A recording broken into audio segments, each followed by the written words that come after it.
Oi!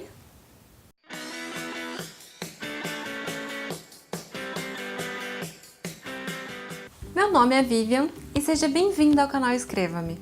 Este é o segundo vídeo de como escrever e publicar o seu livro. Depois que você tem a ideia do seu livro, tá na hora de planejar. Ou se você for que nem eu, mete o louco e já começa a escrever. Eu expliquei no primeiro vídeo da série que o planejamento é algo muito bom de fazer quando você tem aquele bloqueio, quando você empacou já na história. Então eu aproveito a ideia, aquele fogo da ideia e já sai escrevendo. Mas seja planejando antes ou durante, você vai ter que planejar.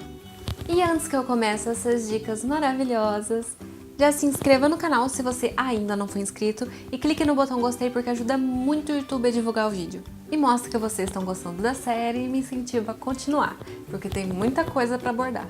Vamos seguir!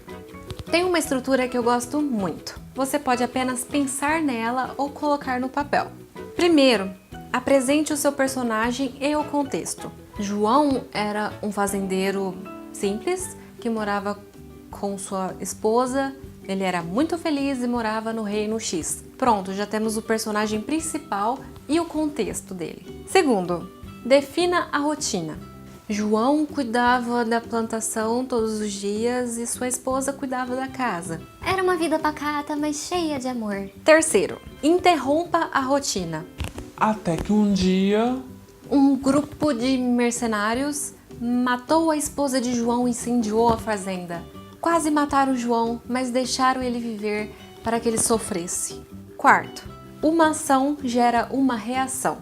E podem ser várias ações e várias reações. Por exemplo, o ataque dos mercenários fez com que João tivesse uma sede por vingança, que fez com que ele se juntasse a um grupo de mercenários rival, o que fez com que ele se dedicasse muito ao grupo e aprendesse a matar, o que fez com que ele se tornasse o melhor mercenário do grupo, o que fez com que sua fama crescesse. E por aí vai.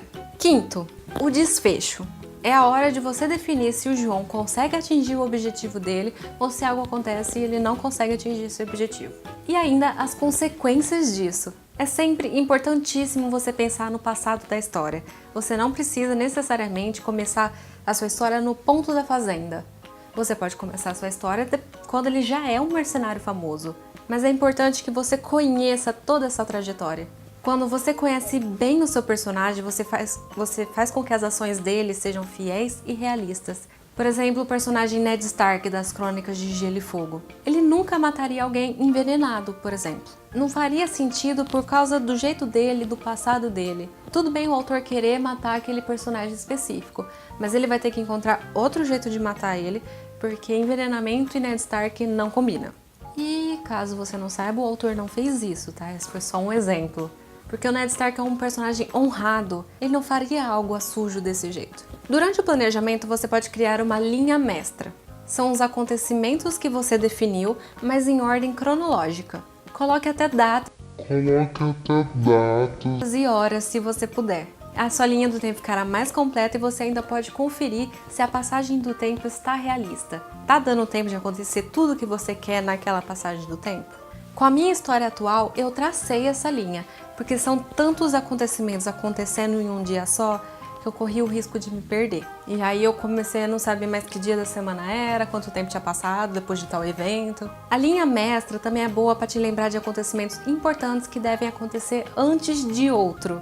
Vou utilizar um exemplo do meu livro Esquadrão X. Mas sem spoiler. Tem uma cena do livro que a personagem conhece o centro de pesquisa do exército, onde eles guardam coisas alienígenas até para fazer pesquisa e desenvolvem armas. Lá ela conhece uma arma alienígena e mais pra frente ela enfrenta um alienígena que tá usando aquela arma e o conhecimento que ela aprendeu lá naquela primeira cena foi muito importante.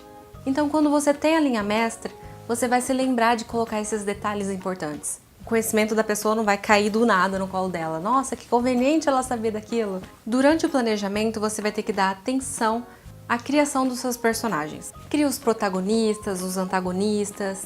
Pense nos secundários importantes e mais ou menos importantes. Por exemplo, a família do protagonista, que não aparece tanto, mas aparece e tem influência na história. Acho que para essa parte de personagem não ficar extensa, é melhor eu fazer um vídeo sobre criação de personagem, porque tem muita coisa pra abordar. Mas já fica aqui minha dica valiosa, conheça seus personagens. Não faça fulano trapacear se isso não fizer o perfil dele. Não faça ele aprender italiano do nada só porque era conveniente na hora. Defina o passado primeiro, as qualidades, os defeitos, o que influencia e incentiva o seu personagem. Quando você conhece muito bem seu personagem, você consegue fazer com que ele faça sentido e que suas ações sejam convincentes. E como cada história possui detalhes específicos, eu não vou conseguir cobrir tudo, a não ser que eu faça um filme. Por exemplo, eu tenho uma história que se passa numa escola. Então, na etapa do planejamento, eu criei a grade escolar da aluna. Assim, eu sei o que matéria ela tá tendo, tipo, sexta, 10 horas da manhã e quinta, às 11, eu conseguiria manter essa fidelidade. E eu não mudaria essas aulas só porque era conveniente pra mim, eu seria fiel à grade horária que eu fiz. No meu livro Esquadrão X, eu fiz uma tabela com o progresso de treinamento de cada um, porque cada um tava no nível de alguma coisa, de algum tipo de treinamento, e era muita coisa, eu poderia me perder. Então isso vai variar de história pra história, nesses detalhes específicos. Uma coisa é, por exemplo, vai ter armas na sua história? De que tipo? Seu personagem sabe usar elas? Ele vai aprender, ele já vai estar sabendo. Você, autor, sabe como funcionam essas armas? Senão você vai ter que pesquisar bem, perguntar para quem sabe, perguntar pro Google e cria uma pastinha sobre as armas. Por exemplo, quando eu escrevi o Esquadrão X, é uma história militar, então eu tinha muito material sobre militares. E uma coisa que eu fazia consulta toda hora era a hierarquia de patentes.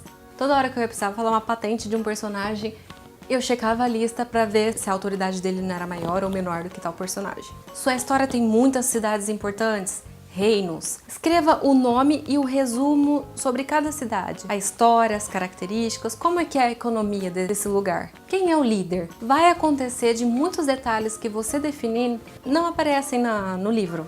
Mas esses detalhes são importantes para que você crie sua história e que sua história faça sentido. Que ela tenha uma estrutura, uma sustentação atrás dela. A grande maioria das minhas histórias eu sei até quando meus personagens vão ao banheiro. Porque apesar de eu não botar isso no livro, eles precisam de um tempo para isso, para que seja realista. E porque afinal, né, todo mundo precisa de um tempo no banheiro. E lembre-se de guardar tudo que você criar na etapa do planejamento. Salve essas coisas para consultas futuras, que nem eu fiz com as patentes. E também pode acontecer de você ter planejado de um jeito e na hora mudar completamente o rumo que a história está tomando. Você pode sentir a necessidade de acrescentar outro personagem e você vai precisar daquele material que você utilizou no começo. Aí você não perde tanto tempo. Não é nem difícil ter mais folhas de material de pesquisa e de planejamento do que folhas no seu livro. Pelo menos você pode dizer com orgulho que o seu livro foi bem estruturado, planejado e pesquisado. Você é o dono da sua história, então você é que deve conhecer ela melhor. E não se preocupe se algo que você planejou mudar, acontece. Alguns personagens parecem até que têm vida própria. E muito autor vai entender o que eu quis dizer. Outro ponto importante para você decidir é quem vai contar a sua história. Primeira ou terceira pessoa? Se você escolher terceira pessoa, vai ser um ponto onisciente ou limitado. Harry Potter, por exemplo, é em terceira pessoa, mas o ponto de vista na maior parte da série é limitada. A gente sabe o que o Harry sabe. Você também não precisa ter só um narrador. Várias histórias têm vários pontos de vista ou vários narradores em primeira pessoa. Cada capítulo muda, por exemplo. E se você escolher a primeira pessoa, gente, toma cuidado com os sentimentos. Eu tenho muita aflição quando o texto está em primeira pessoa e o personagem adivinha tudo que as outras pessoas estão sentindo e pensando. O narrador fala: ai, fulano falou isso com um peso no peito, sentindo tal coisa, sentindo raiva. Como é que você sabe, dona personagem? A senhora aprendeu a ler mente do nada? Virou especialista em linguagem corporal? Quando a gente está interagindo com outra pessoa, a gente supõe o que ela está sentindo, a gente vê ali os detalhes, dá para ter uma leve impressão do que ela está sentindo, mas não dá para afirmar com convicção, como um narrador de terceira pessoa pode falar. Não, aquele personagem pensou isso. Aí dá. Você deve ter percebido que a parte do planejamento dá muito trabalho. É por isso que eu gosto de aproveitar meus bloqueios criativos para planejar. Funciona pra mim. Quem sabe não funciona pra você. Mas se não funcionar também não tem problema.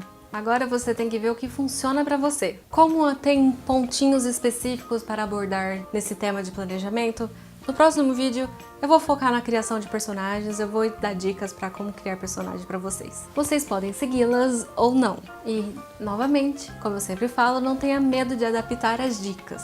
Vá moldando, conhecendo o seu estilo e eu tenho certeza que uma hora vai dar certo. Eu espero que vocês tenham gostado. Se inscreva no canal se você ainda não for inscrito e clique no botão gostei porque ajuda muito o YouTube a divulgar o vídeo e me incentiva a continuar nessa série. Até o próximo vídeo!